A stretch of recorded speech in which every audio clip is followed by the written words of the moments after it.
And it's the beginning of like a revolution where like the spacefaring ports are being taken over and like hacked by the local AGI because it's developed like a friendship with the technician, all this sort of stuff. I wonder if something like a moon colony now becomes like justifiable. Get it up there, get it working, and then worry about like if it crashes later, probably. And in my view, it's not priced into the stock.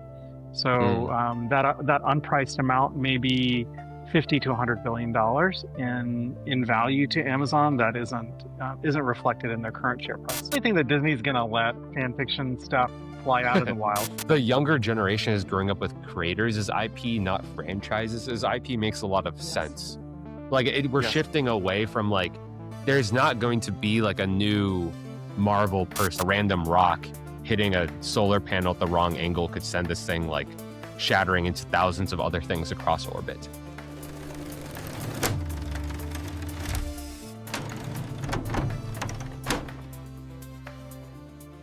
What's up, y'all? Welcome back to the Restart Pod. Today, we're going to open up talking about data centers in space. Data centers have been a hot conversation for a good number of months between Oracle, OpenAI, the government pitching this great large infrastructure build out. But there's been a lot of new momentum about putting these AI infrastructure, like a lot of the power, the compute, the servers, the data storage, up into orbit effectively. There is one very prominent YC startup. We'll start with them. They're called StarCloud. They're wanting to propose putting up a 4-kilometer solar panel grid up in orbit that will then power a data center that you then use to train ML, like funnel that feedback down to Earth. Damon, you're of course like interacting with YC startups all the time. Have you interacted with them yet or no? Yeah, so I haven't seen this company directly. We have met with several of the companies that are building kind of space-based things. StarCloud, when they actually came through, they predated me a little bit. So I think they came through in roughly 2024. And I didn't really start interacting with the majority of YC cos until, earlier this year, basically 2025. I think just bridging the conversation slightly beyond StarCloud and the specifics of this company, space is super intriguing because from kind of the first principles physics perspective, there are a lot of advantages for building things generally, including data centers in space, whereas building them on Earth is hard. And then kind of, specifically space is a vacuum. It is very cold, which is great for, the cooling that traditionally takes place in a lot of these projects. And it's also proximal to the sun, right? And so like solar power is abundant. And when you kind of think about what actual power sources are needed for these things, solar has a lot of advantages, assuming that you can have a constant supply of it, or at least a predictable supply of it. So I think even more than just this company or some of the other companies that we've seen in YC and otherwise, I think there's just a lot of enthusiasm for space right now. Number one, I think that people kind of, maybe somewhat pessimistically view the Earth as finite. And so the expansion of kind of, multiplanetary, alignment, these kind of, are we going to go to the moon or Mars or whatever? I don't know exactly that I have a definitive opinion on that, but it does feel natural to be putting some of the things that are hard to build on Earth in space, especially given the traction that SpaceX and other companies have had in kind of launching these low Earth satellites and these other kind of things. Training a data model it requires a huge amount of compute. Inference is actually going to be a much bigger market than training. And inference compute can move to space quite readily. Once we train a model down here on Earth, we can transpose that up to a cluster up in space. The benefit of doing, why would we bother? Why would we bother sending a whole bunch of stuff up to space? It's that energy is essentially 24/7 and free with solar power using solar arrays. It's that cooling is in a way a simpler problem. While it's cold, you can't use fans. So one of the challenges with cooling is in space there's not air, so you can't use connected cooling like a fan. You need to use radiative cooling, and so that will require a large amount of metal. So we're going to have to figure out how to do cooling in a way that makes sense in space, and we're going to have to send up chips. So we're going to have to create chips that we can ship up to space and create clusters that can do the heavy compute. But if we do that, we no longer need to deal with permitting. We no longer need to deal with wiring large numbers of cables. we can use lasers and optics in a way that we can't use as easily. The light moves 40% slower through a fiber optic cable than it does through the vacuum of space. So there's a lot of advantages. There's also a lot of costs with sending a bunch of material up to space and creating a inference cluster. But that's what some are proposing. I mean, I'm looking at this whole thing and I think it's like really exciting and cool. The thing is, like, we already have so many like satellites up in space, and this is a 4 kilometer square that's to float around and not hit anything. So, like, the first principles of like, yeah, like, assume this is the only thing up there. Like, it generally makes sense. Like, okay, yeah, there's a technology gap of like, I'm sure there are going to be plenty of companies that figure out like the space radiator or like the like connection system or like common protocols for figuring out how to connect my like data center module to an existing grid, right? But there is so much like that could possibly go wrong up there relative to down here because it's ultimately like free objects floating in free space that like the radiators have to take up mass and can't be pointed towards the sun, right? The 4 kilometer square is like, we already have so many satellites up in space. Like you mentioned like permitting, Shashi, but like we're getting to a point that like Starlink is shipping so many things up into space. And it's becoming very common that like people will create satellites or companies will create satellites for sets of purposes. We're still early. But what happens when like lower orbits get crowded, right? Like what is the zone in which 4 kilometer squares are allowed versus the zone in which like my like random like Boy Scout like cyberpunk project of 2050 is allowed to hover up there for a little bit, right? Like you end up like creating like a lot of real risk if everyone wants to talk about AGI and we want to talk about like this is going to be serving like all these use cases, like we can't really afford to have those things like breaking spontaneously, and that means like a random rock hitting a solar panel at the wrong angle could send this thing like shattering into thousands of other things across orbit. Like I think the theory, yeah, go ahead. I was gonna say space junk is a real problem, right? Like people are already talking about like there are just lots of things that are like to your point, not even just stochastic events, meaning meteorites, solar flares, all the other things that just kind of happen in space that can obviously be detrimental to anything floating up there. There's just congestion based on the amount of things that are already there. So yeah, I mean, I guess the benefit though of what you have of space is it's big, like really big compared to Earth, right? So like you can kind of build in 3 dimensions, and so maybe there's a way to avoid that. I agree with you though. It does seem like a problem that it probably is step 2 of the problem, right? Get it up there, get it working, and then worry about like if it crashes later, probably. But yeah, in any event, it does feel like something that's going to have to be accounted for at some point. Lots of reasons to be very bullish Starlink SpaceX though. I was just like looking at how much interest there is beyond data centers. So like just people wanting to put things up in space. And I think after Elon just kind of showed that you can like not be like a rocket physicist and still make a rocket company and have it be successful. I think there's a lot of new companies wanting to throw things into orbit, which I think is really exciting and a great, I guess, turn away from like the SaaS like swamp of Silicon Valley. Damon, there's one that you're aware of that you mentioned a couple of times. You shared it with me. It was nuclear fusion in space. Yeah. So we looked pretty seriously at 2 companies recently that were doing very exciting projects. One of them is a YC company that is looking to specifically build fusion reactors in space, and kind of going back to the earlier parts of this conversation where first principles in space are advantageous for particular projects. This is one of them. So to do fusion on Earth, you need these massive, talking about like skyscraper size facilities, usually underground, so they're protected. They have to be high, almost near perfect vacuums, where space basically gives you that naturally. And so, trying to directly address the problems of both power constraints here on Earth and then eventually delivering power to whatever space travel might look like. They were basically trying to do a power source in space. Obviously a very capital intensive project, obviously a very hard physics problem to solve, but again, one that seems, really exciting compared to, like you said, the AI agent for insurance sales or something. I love that we're exploring both near and far the human, from like far from us in space to edge computing in our hands as kind of next layers of AI. It's really exciting to see things that seem somewhat static to be opened up again. We haven't really done anything interesting in space in a long time. Right. and now we kind of open this frontier to do interesting things.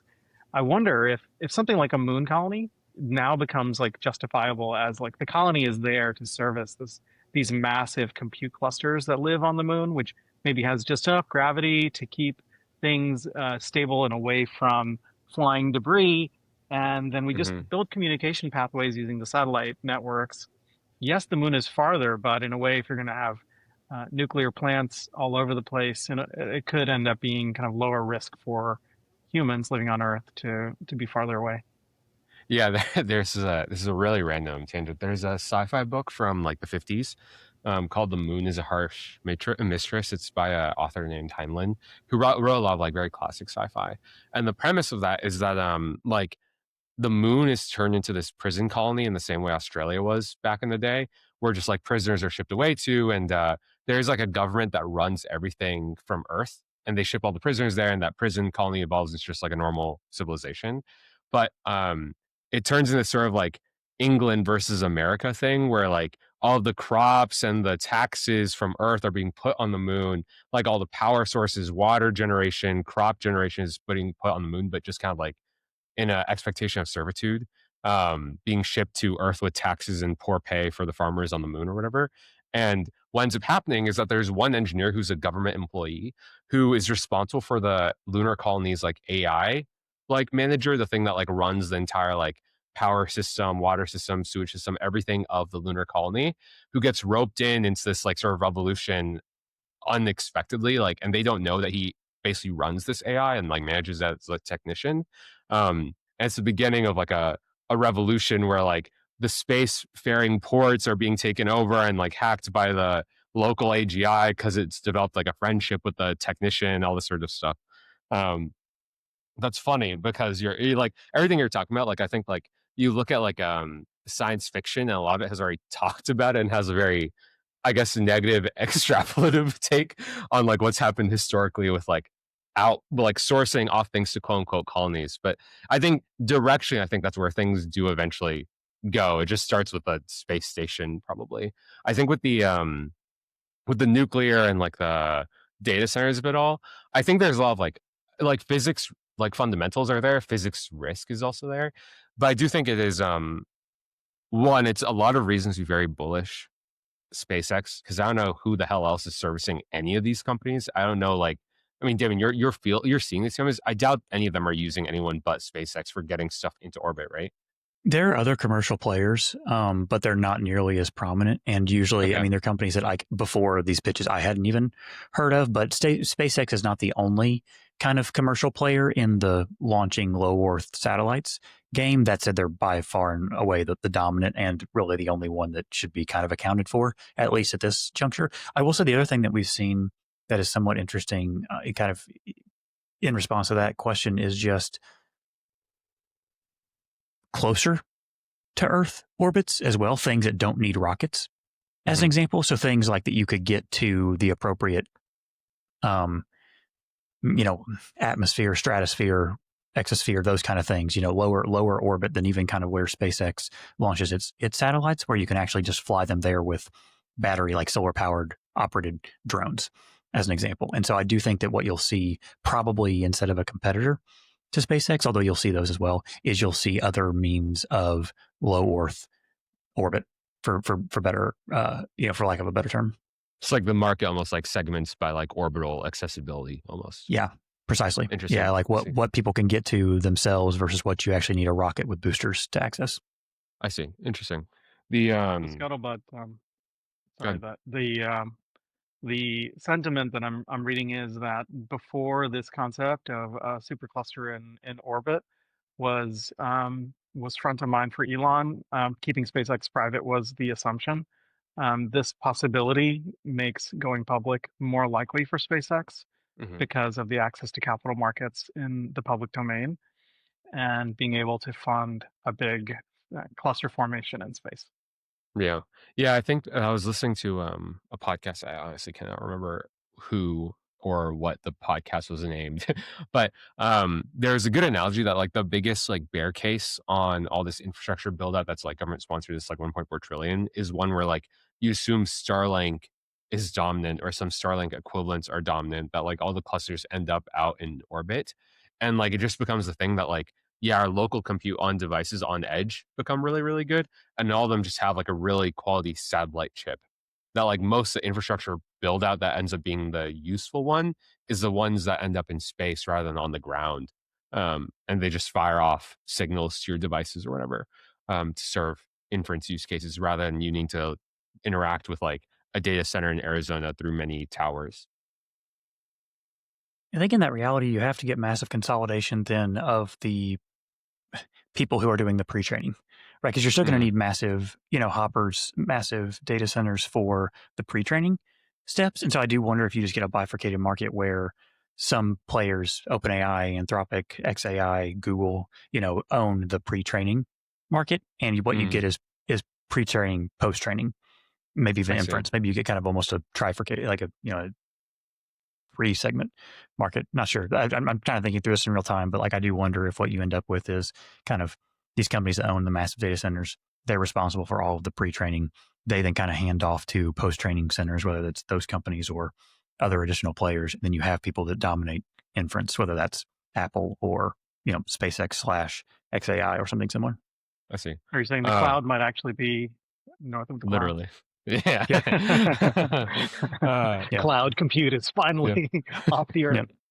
Speaking of Shashi, I mean, you had mentioned this just before this call that you were making an investment that I was taken by surprise by, but I cut you off and didn't give you a chance to elaborate so you could do it in real time. I could react in real time. But you were talking about Amazon, which I found really surprising because in this whole race, they've just been kind of like a little bit of a backseater. Yeah, Amazon's a really interesting play. And for full disclosure, I've just bought a position, so I'm speaking from my book. But I'll tell you the reasoning, which is that their financials are up over 20% year over year. Their stock hasn't really moved very much over the last year, whereas other large tech companies have. And the lottery ticket aspect of this is that Amazon invested about $8 billion in Anthropic. And that valuation is Anthropic's papered out to be, let's say, 300 billion. If they go IPO, it could be priced as much as 500 billion or as high as $1 trillion. And so, depending on how you see the Anthropic story and your assessment of their valuation, Amazon's got a really significant financial stake, and in my view, it's not priced into the stock.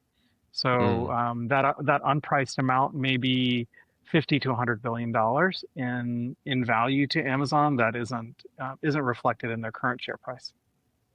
Okay, I mean that's a fairly like mathematical look at things. I mean, in general, like from previous times we've talked, like you're very pro Anthropic and anti OpenAI. Do you, based on like the things that like we talked about, like are you still pretty firmly like pro Anthropic, like being a thing that can crush OpenAI? You think? I think Anthropic has tapped into the enterprise market. Like what is this market? Like there's two pretty distinct categories of the AI market. There's consumer, where OpenAI is still the leader, and there's enterprise, where Anthropic is now the market share leader. So it's how you see those two markets. Do you think AI is a consumer-led financial market or a enterprise-led financial market? I happen to think it's enterprise. Most of the tokens are where the value is, and tokens are where Anthropic is leading. So I continue to think You mean like Anthropic's tokens input output, like as in like the value? Correct. Okay, actually. Correct. Interesting. I mean, I guess I mean, like we've had this conversation, so I don't want to like belabor it or repeat too much of what we said last time. But like, do you look at the relationship between OpenAI and Microsoft and Amazon and Anthropic as different, or do you look at them as pretty similar? And that's a reason to bet specifically Amazon. I'm calculating my Amazon investment based on what I think is not priced into the stock. So I'm making that specific assessment that Anthropic is worth something north of 300 billion, and Amazon has a substantial share of that, between 15 and 20% share of that company and ownership. And so the way I see the overall market in large language models is that I think Google's got an incredibly strong position, and they have an almost unlimited financial runway because of their core business of search. Google will be one of the players at the table regardless. OpenAI's relationship with Microsoft, at least my read of it is it's more adversarial than the Amazon relationship with Anthropic, which feels calmer. It feels less strained and without as much conflict of interest. You recently saw, for example, Dario, who's the CEO of Anthropic, did a joint press release with Jensen Huang and with Microsoft CEO Satya Nadella. And so the three of them did a joint press release to talk about how Microsoft is helping Azure, its platform, use NVIDIA chips to host Anthropic's models. That's a very public display. And of course, the way that was discussed also kind of mentioned that OpenAI is still a strong partner, but that felt like lip service. It felt like Microsoft is really kind of making this customer first, customer choice first. And when customers get to choose, what are they choosing today? Enterprise customers are choosing to use Anthropic models. Interesting. I mean, Damon, since we talked about, have you had any introspection on the Anthropic OpenAI of it all? Or no, like same opinion as last time? Yeah, I don't think my opinion's changed much. I think the thing that we've seen since we had the last discussion on the Anthropic IPO is possibly a sea change. Like we've seen SpaceX as an example, possibly announce an IPO. So what we might start to see, and maybe Anthropic kind of detected this ahead of the curve, is the companies that had been remaining private for whatever reason. Some of those are starting to shift into at least maybe the conceptualization of going public. Now, the alternative opinion to that is they're using the interest of possibly going IPO to raise a larger private round, because private investors respond to the signal of a possible imminent liquidity event, right? So they want to get in pre-IPO to capture the valuation bump of the IPO. And so you never really know what's actually going to come to fruition versus what is just simply kind of the gamesmanship of private versus public fundraising. So TBD on that front. The counter opinion to what Shashi is laying out is how much of Anthropic's enterprise success is concentrated. Like, Anthropic really owns coding. Beyond that, they don't own much. Now, the reality is coding dominates the use of large language models currently. So, in my opinion, a long-term or medium-term bet on Anthropic is somewhat two-layered. And number one, you have to assume they're going to keep the lead in coding, which is, kind of its own binary bet. And then that compounds with whether or not coding is going to remain the economic kind of stable horse of these large language model tokens. So long as you think both those things are going to be true, then I think Anthropic is a reasonable choice to kind of come out of that. The challenge with Anthropic remains they don't own the distribution. And so anytime their access to their actual market gets choked, whether that be Cursor or any of the co-pilots that are running these coding models, all those companies are incentivized to get off of Anthropic. So I think that's the kind of unknown to me, is as soon as Cursor can develop a model that is good enough such that they don't have to be paying Anthropic for their token usage, Anthropic's distribution gets cut by a quarter, by a half. I'm saying we can speculate on the numbers of that, but that seems to me to be a headwind. I firmly believe that the race comes down to Google or somebody else. And then we can kind of have, I think, thoughtful debate on who that somebody else might be. I think you can make an argument that it's going to be XAI, given the Tesla and SpaceX and Colossus integration. I think that you can make an argument for OpenAI, given that they're the current market leader. It kind of seems like their race to lose. I struggle to find the lane, truthfully, for Anthropic of all the options. I think that Shashi is correct in that they're executing the enterprise playbook better than anybody else, but I think that's because they don't have a choice.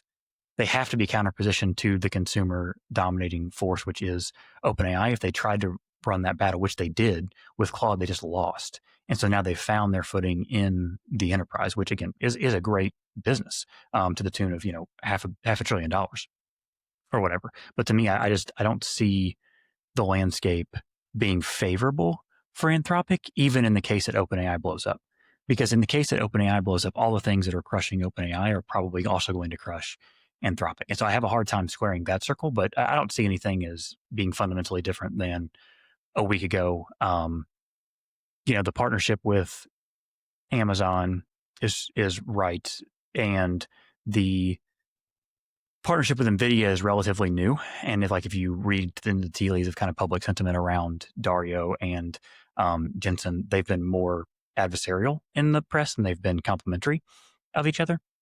I don't know if that matters or not, right? Google's on their third generation of TPU and those things seem to be coming online. I think that as soon as the next generation of NVIDIA chip comes in, we might return to scaling laws in pre-training. And if so, then that kind of blows the doors wide open.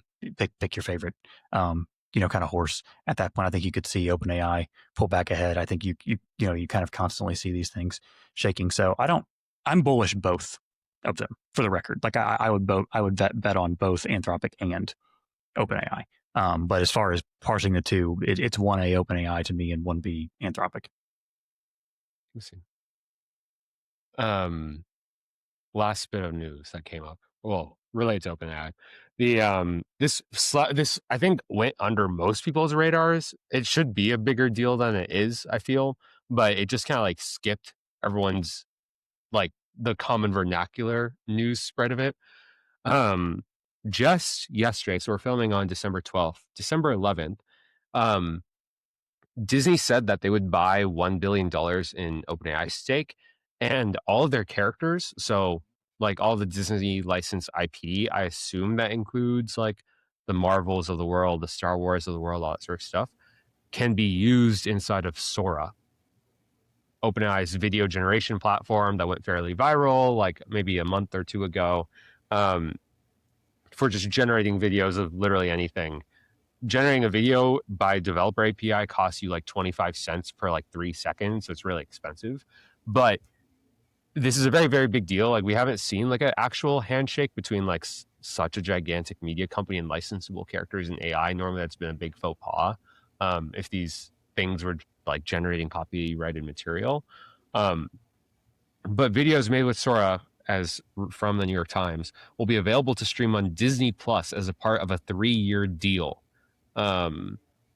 Creating like a TikTok style AI generated feed inside of Disney Plus, hypothetically. And Sora users can like Mickey Mouse, Cinderella, Yoda, whatever, will all be generatable inside of Disney Plus effectively for custom content.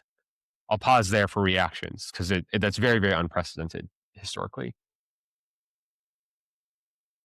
Do you really think that Disney's gonna let fan fiction stuff fly out in the wild? Like it's so unrealistic. It's so unlike the Disney brand. They're going to be incredibly tight in their curation of these fan fiction ideas. It's a good thought, but that doesn't really feel like the play here. I think it's Disney kind of grasping for some relevance. Their big Marvel franchise since the Endgame airing has really kind of contracted, and I think Disney's searching for something. I think this is an attempt from the CFO CEO to do something that feels relevant and noteworthy. Investing $1 billion in OpenAI is relatively small part of the OpenAI cap table, so it's kind of irrelevant from that perspective for OpenAI. It's the stock price moved. Disney stock price moved up 1 to 2% after this announcement that they're investing in OpenAI and doing this kind of partnership. The stock price has been between 90 and 120. And I would imagine that in practice, nothing really changes. I think it's a sort of like one of those nice news moments and not much else. That's my bet. They also sued Google, I think, if I understand it correctly. Disney did because of IP infringement across YouTube and otherwise. So for what? For like AI generated copyright content? I don't think it's AI generated content. I think it's just the IP. Yeah, the IP they have and kind of the common crawl they've been using across the video for whether it be YouTube or otherwise. I don't know that I have a ton of thoughts here other than to say it does feel like these media companies that own the IP, that's their valuable asset, right? Like Disney has kind of lost out on the streaming wars that Netflix is kind of running away. With that, it feels like the only thing that Disney's really hanging on to is the IP, right? And of course, the parks. That's kind of their own, money making vehicle. But as far as what they're going to do online, they have the IP, and they're not really in position to be able to distribute that IP in a world in which AI video is taking the lead. And so they kind of had to pick a partner. And really, it's only 2 players, minus the open source models for video generation. Currently, it's OpenAI with Sora, or it's Google with VO3. They seem to have, decided to partner with OpenAI over Google. I don't know if that was, a marriage of convenience, or if that was because they think there's a strategical advantage to going with OpenAI. It's unclear to me, but I do know in kind of recent trends of media, and maybe Lakshya, you might have been bringing this up in recent podcast episodes, where Netflix internally is also looking at the world very much kind of mobile short form first and trying to craft content around that. And I think Disney's kind of viewing this as saying, we're not building Disney TikTok, right? What we want to do is we want to be able to distribute Mickey Mouse as widely as possible. And we think that the amount of personalized videos that are going to be spun up using these video generation models are going to dominate anything human created. I think we can debate whether that's good or bad, but I think that's probably the train they see coming down the tracks, and they're trying to position themselves to capture part of that economic upside. Whether or not they will, I don't know. But that to me is how this reads. They assume Sora / VO3 / whatever other video generation model is going to dominate short form. They know that's the economic driver for content. They own valuable IP. They're trying to wedge that IP into some distribution funnel. Shashi, can I ask? So I have like a wider thought on Sora generally, but the thing I want to like premise with, and like I think that's like the thing I want to field from you since you have kids, like AI generated content. Like, okay, first off, let me start with the first question. Your kids being on TikTok or using like short form media that's like very attention grabbing, whatever. What's your general stance on it? It's everywhere. All the kids are watching it. Okay. And some of the AI content is so good that you don't even know that it's AI content. Okay. So you can't stop that now as a parent. It's effectively impossible unless you try to take away all their devices and access to TVs. Right. So would you say that like your kids, for example, like when they're interacting with like short form media, is that mostly TikTok? Like what platform are they using? YouTube Shorts primarily. Okay, interesting. So I guess like the thing that like Sora felt like a flash in the pan, like the Sora app, like literally Sora, not talking about video generation loosely or the distribution of short form content, but the Sora app was very short lived in regards to how hot it was. I think a lot of people ended up making Sora videos, and people still are. I mean, even like the very annoying call sheet ads are all a bunch of just like AI generated ones that they're just like AI generated strings stitched together, and they're very obvious to tell. But I do agree that like I think a lot of short form is becoming AI generated. Like people are getting pretty good at it to like insert marketing or generate like you go on tech Twitter, like there'll be some growth hacker or another talking about like the NAN workflow they used to generate like UGC off of their AI creator, right? That's become a really common lane of thinking. The thing I've heard about Sora that I think makes this specifically interesting is obviously Disney spreads their media out through video games, theme parks, merchandise, TV shows, movies, right? There's like an overall argument that like what Sora is leading to in like a content space is like a new shape of interactive media where like as you're watching it, it's like almost like self mutating in response to how you're engaging with it to the point that it's like almost like a real time adaptive video game, right? Like there's some kind of argument here that like this sort of agreement, like maybe not now, not in like the next 3 years. I mean, maybe the next 3 years, I don't know. Like sometime with like a agreement between Sora and Disney, like it might be common that some 9-year-old out there is like watching like The Mandalorian, but the content that they're playing with The Mandalorian is like being taken through a world that is like a custom, like sort of like 3 to 10 minute video that's kind of tuned almost to the story that they are imagining in their head as a kid, right? Like there's a new style of media that's possibly emergent that's not there yet. It just, unfortunately, like Sora is currently being engineered and pushed out in a shape that's for like attention hooking, like ad generation material, right? But there is some kind of new media shape that feels like it is kind of nebulously forming. That I think is interesting, right? Like I'm not having a kid anytime soon, but if I had a kid and like I was like looking at like, hey, like what are you doing today? And I heard like the thing that the kid was doing is like he was making like an Iron Man custom story or something, and he was playing through it as if he was like in the Iron Man helmet himself, and that was all being Sora generated. Like that makes a lot of sense to me as a thing that would be happening 10 years from now, you know? Video games Like, too. yeah, like, yeah, it's just like, it's a derivative of video games that like you can deliver in like a very streaming-esque format. You know, you don't need a console for it. You don't need like a video game controller for it. It's just like more experiences become video games effectively. We've I Um, think what's missing to the sorry, go on. I think what's missing to create that new media platform, Lakshya, is my kids watch specific personalities that they find compelling. And mhm, I think if you were to create something where you had persistent personalities, even if they were AI generated, but they had a very specific kind of style and point of view, and if the kid liked that style and point of view, they would watch all of their videos. Like that's effectively what my kids do with Ryan Trahan videos. They just watch every video because they just mhm, like the speaker and his right, mannerism and style, and it almost doesn't matter what he's doing, they'll just watch it. Same right. for sort of other creators. I think that's what's missing is like this through line that doesn't exist when you have a bunch of one-off AI content. I wouldn't think my kids would be compelled by a custom Iron Man thing as much as a creator that does something they think is cool and interesting in a way that they think is cool and interesting. Mm. And he does lots of those. The same character, like the identity of the character is deeply resonant and persistent. Do you find, I mean, like with like again, this is kind of like this is almost talking about a different thing all of a sudden, but I'm just curious about your take on it. Like with your kids, for example, like you mentioned, like they're more they resonate more with personalities that are real people on the internet rather than like when I grew up, you know, like the thing to associate with was like toy themes and like Harry Potter and like Iron Man, as I said, right? Like you have characters that exist as IP that some company created. But do you think that there is a moving change away from like well, I guess like what is the fiction that your kids consume primarily? Does it still end up being like they're fans of movies, or has that shifted away to like a YouTube first generation that is more about creator personas?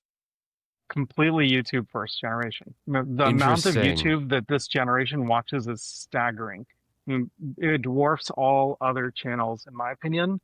And they will watch. It's not even the duration of the content that really matters. So my younger son, my 9-year-old, will watch content from a creator, and it could be a 15-second short, same creator, same, it's like everything in the frame of the box is effectively the same. And he'll watch Right. a 3-hour playthrough of a video game, same creator, and he'll just watch like all 3 hours of this. The creator isn't doing anything particular. He's just playing a video game and like talking to camera through his Right. experience. But yes, it can. It's not even length of content. It's the creator. Do your kids play games like video games or no? Yes. And do you, like where do you think like most of their energy like you have to break up like what is the media that they consume? Like how much of it is like YouTube creators versus like video game slash like narrative material? They're simultaneous. Like my older son will have YouTube playing throughout his entire whatever session. The YouTube Right. will be on the TV or on the Yeah. iPad. It will be on, and he'll be playing a video game, and he might be on a call with his friend all at the same time. So these are all Right. simultaneously like screens in play. Interesting. Yeah, I don't know. I mean, like I like in my head, like I always kind of imagine that this Disney Sora thing, like the direction it heads is still super IP heavy. But like the overall thesis statement you're making about like the younger generation is growing up with creators as IP, not franchises as IP makes a lot of Yes. sense. Like we're Yes. shifting away from like there's not going to be like a new Marvel per se. You know, there's not going to be like a new Star Wars per se. Rather, you follow like a personality driven brand effectively. Yes. Yeah. Um, And the way to monetize Sora, if I were to like pinpoint a very clear laser focused way of creating value from it, I would take an established existing YouTube personality with some number of millions of followers. mhm. I would use a model to distill like all of the essence and mannerism and character of that person, as well as kind of Yeah. visual frames that define that person. And then I would take that and create more similar content using that Mm, exact same person. And I would guarantee you it all gets watched. Like their followers are going to watch every minute of the content you make. interesting. Do you? I mean, like, You even, I mean, for the record, I do this stuff too, where like I have like one thing open on one screen, and like sometimes to YouTube, like I'll have a podcast and like a muted TV show on one side, I'll be vibe coding on the other screen. So like Yeah. the levels of distracted I am are very much going up over time. That's just true. But how do you like? I mean, like as a parent, like how do you like look at that generally? Like where do you think this stuff is going? How do you like raise your kid against like a very attention draining world? I think about proactive versus reactive.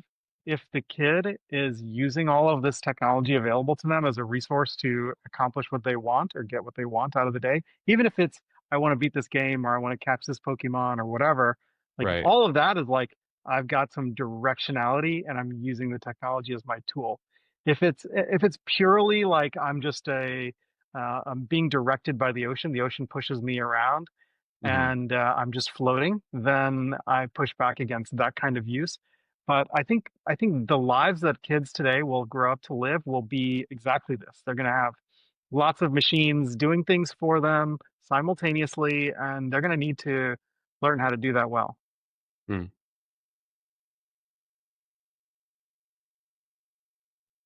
I was about to. I was Pause. hovering, expecting Damon to say something. Yeah. No. But Yeah. No. My only thoughts on this, right? I mean, obviously, I don't have children either, so I can't speak directly to that. My only thoughts on this are, number one, completely agree with Shashi's take on the persistence of characters. People tend to be kind of, they gravitate towards personalities, even if those personalities are artificial. So we've seen lots of folks kind of operating under that paradigm, just trying to figure out how to make this persistent, how to kind of do world and character building in a world that is purely AI generated, right? If that is going to resonate, I think is still an open question, or if it will resonate as much as, a human character. I think TBD. But the other thing that, again, as I quickly referenced while you were speaking earlier, Lakshya, video games is somewhere that people are already looking into this in the same ways that LLMs provide probabilistic answers to text queries. People are looking at like probabilistic game engines, right? Or probabilistic content engines, where the kind of content the three of us might consume might all have the same characters and all kind of fundamentally similar underlying, basis and themes, but may be customized to our personal preferences, right? Adventures that we care about more than adventures that we don't care about, or again, just hyper personalization in ways that make them far more engaging than kind of the, more generic themed games and media today. We'll see. I mean, I think a lot of like the AI filmmaking software stuff that we've seen start with a storyboard where you have consistent characters, you have consistent themes, and the AI is simply used for the animation or the kind of, almost like image to video generation more like than it is text color to in the video. lines make it. Yeah. Exactly. Yeah. Exactly. You can pretty easily, I mean, because a video, right, is just simply a compilation of two 2D images, right, just stacked Right. in rapid succession. And so you can imagine extrapolating from, I have a storyboard where my characters are known, and then just iterating the next cycle. Right now there's drift, right, in that context and quality over each frame, but that's going to improve over time. So right now, if you can go from a single frame to 4 frames, in 3 months, you might be able to go to 40 or 400 or 4,000 or whatever. So I do think that, number one, Josh, I think you're thinking of this correctly, but then number two, I think it probably is closer than we all realize. Maybe not, but we have seen some firsthand software that's pretty good. Right. Cool. I suppose we'll wrap there for the day. That episode went by really, really quickly on my mind, I guess. So thank you all for joining. Like, comment, subscribe. We will catch y'all closer to the holidays. Hopefully there is, again, I'm going to keep promising this robot demo at some point, but I swear this robot's coming and it's just in a different city and it's far away. So I'll catch y'all next week. Thanks for joining. See y'all later. Peace.